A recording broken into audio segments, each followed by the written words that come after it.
Hi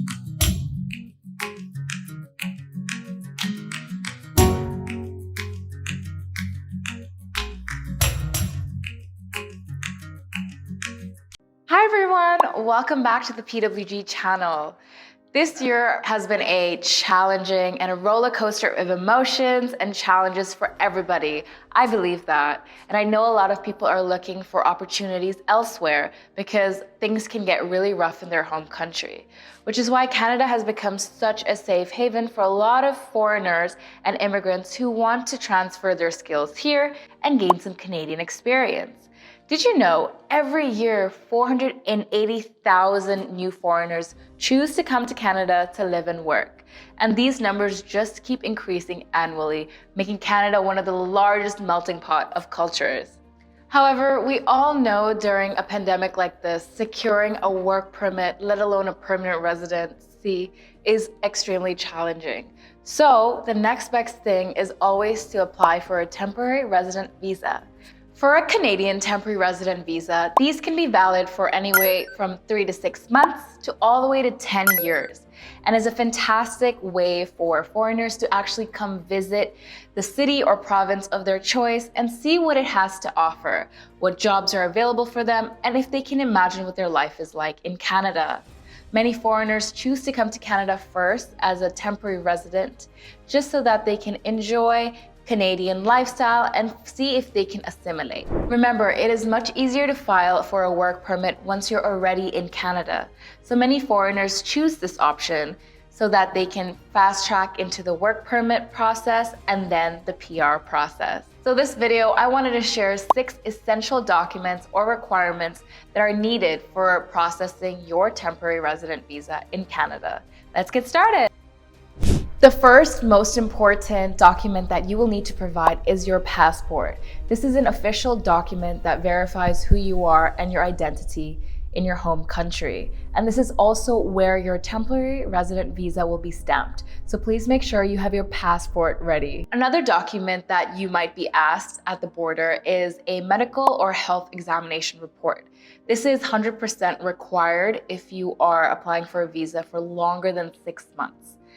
So what the officer wants to see is that you don't have any fatal diseases or any ongoing illnesses that might affect the Canadian healthcare system or the people here. This medical report must be updated, so make sure it is not older than 6 months, and you'll be completely fine to go. However, if you are planning on just checking Canada, staying less than 6 months, you wouldn't have to worry about this document as it will not be needed. The next thing is criminal or background check. For a lot of people, this may seem very extreme, especially if you are just planning on visiting Canada. Of course, this is not an essential document, but just a reminder that if you are looking to extend your stay or have a study permit or a work permit, the government are very particular with background checks and they will do a more thorough scan. So make sure that your background check has been clear. Number 4 is to show that you have enough ties with your home country. So what this means is the immigration officer is going to see that you have enough reason to return back to your home country. And the reason why this is for a lot of temporary resident visas, a lot more cases are accepted when they know that the stay will be more short term, because longer term cases need more processing time, need more thought and more understanding for the case, which is why the work permit and the PR processing is much longer than just the TRV. So whenever you're applying for a temporary resident visa, even though your plan may be to extend your stay, at this time, it is most important to show that you will be returning back.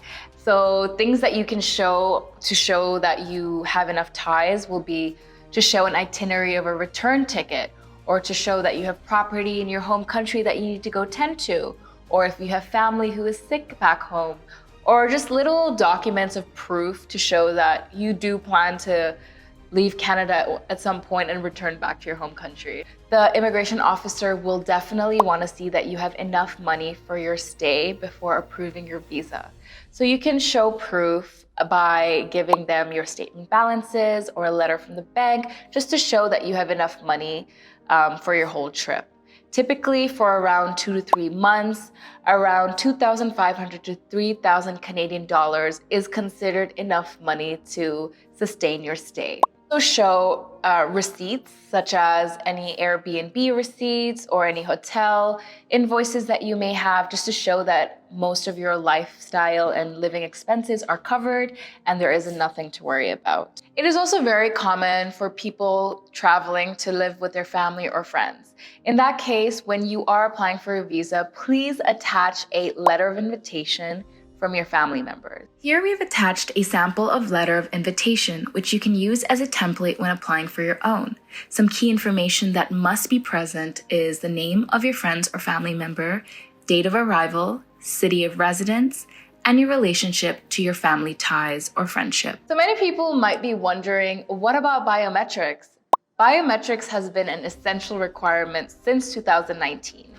And since it's been introduced, it is valid for 10 years once you've already done your biometrics. However, if you are just applying for a temporary resident visa, you are no longer required to do biometrics, which is one big step that is removed from the whole process. However, it is important to know that if you do plan to extend your stay or you want to start working in Canada, you will be required to provide biometrics. But by then, you will be able to do that in Canada and it would be a much smoother process.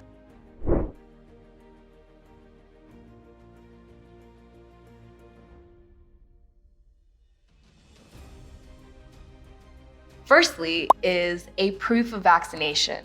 The officers want to see that you are double vaxxed by a dose that is registered and approved by Canadian government.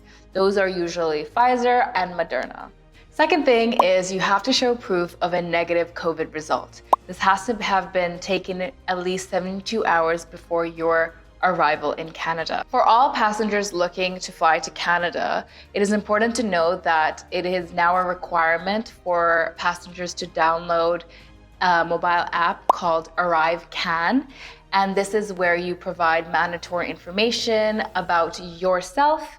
It only takes minutes to fill out these forms, but it is an essential requirement as an officer at the border will definitely be asking you about it. So now you know how to apply for your temporary resident visa. It's time to start applying. Let us know in the comments down below what concerns you may have about this process, and if you've ever been to Canada, what's your experience been like? We'd love to know. You can give us a like and subscribe for more content like this. We'll be back every week with some more immigration updates and news to give you a better understanding of life in Canada. See you next time.